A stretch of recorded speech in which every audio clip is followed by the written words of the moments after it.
Hello everyone, this is the first lesson recording for IM2 August 24th. Quick announcements, next Thursday is going to be our very first quiz.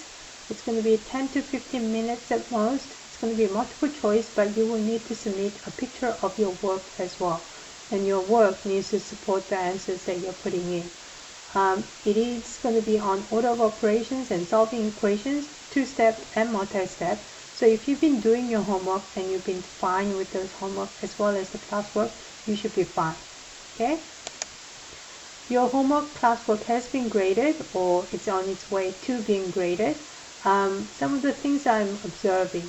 Some students are not using pencil for math. In math, I would really strongly insist that you use pencil. You cannot scribble over math and somehow think that that's going to be okay, because you're going to make mistakes because you're not going to be able to erase things properly. So please use pencil.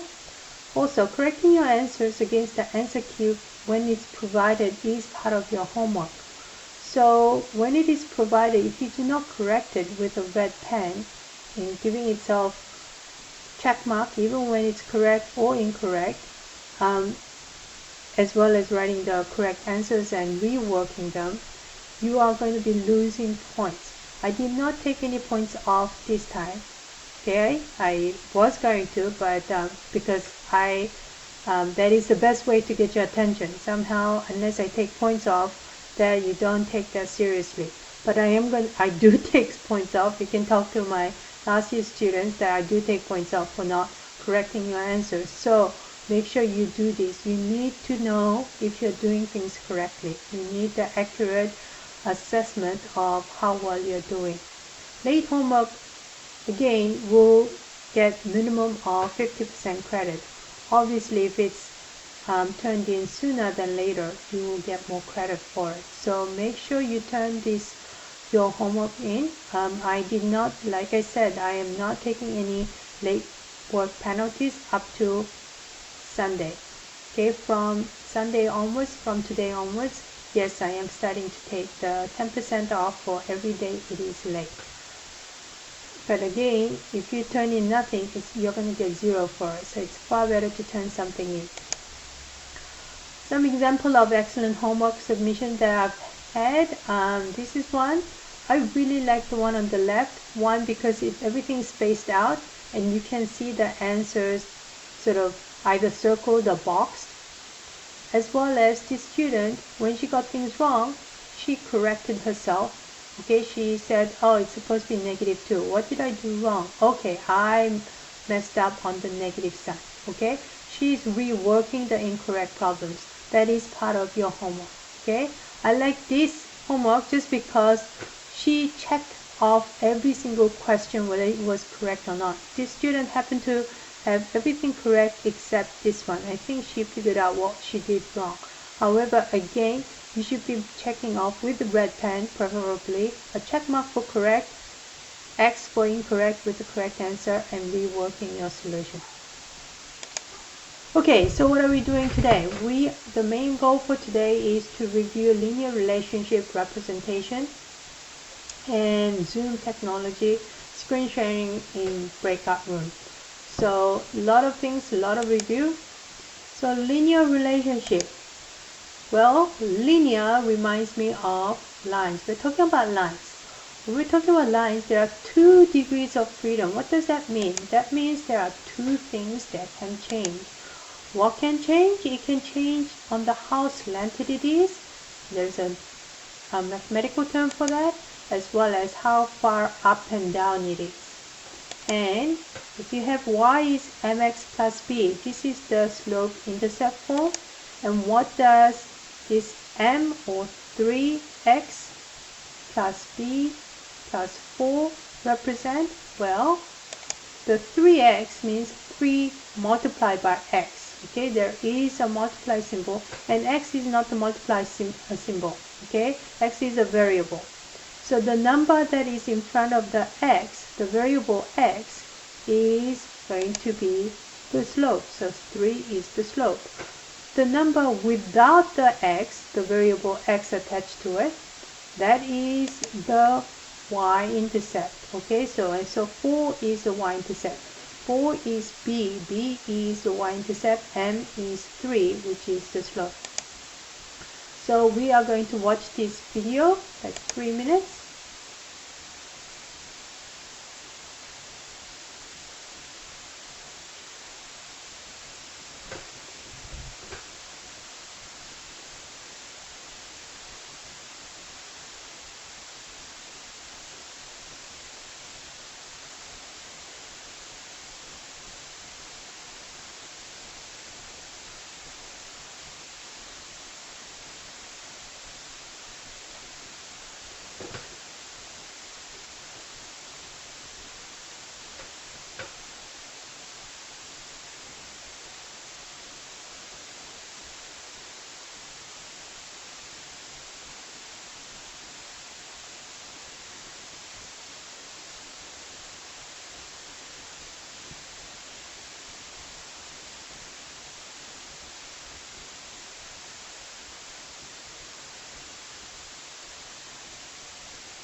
Okay, that video was actually it's the same video that you're going to do an puzzle on, and you're just going to be answering some questions on it as well, but it's a shorter version of it. Okay, so it's only going to take 2.5 minutes for that one, and there's another puzzle video that is part of your homework that's 6 minutes. So all in all, you should be spending less than 10 minutes on the puzzle answering questions. And also for homework, you have another worksheet that you need to do. But for that worksheet, I actually have given you solved examples of some of the problems to help you get going, to remind you what you need to be doing. Okay? All right, so then we are going to get on to some Desmos exercises. And I am going to ask you to click on this link that I am going to put on the chat, and I am going to demonstrate what you need to do first.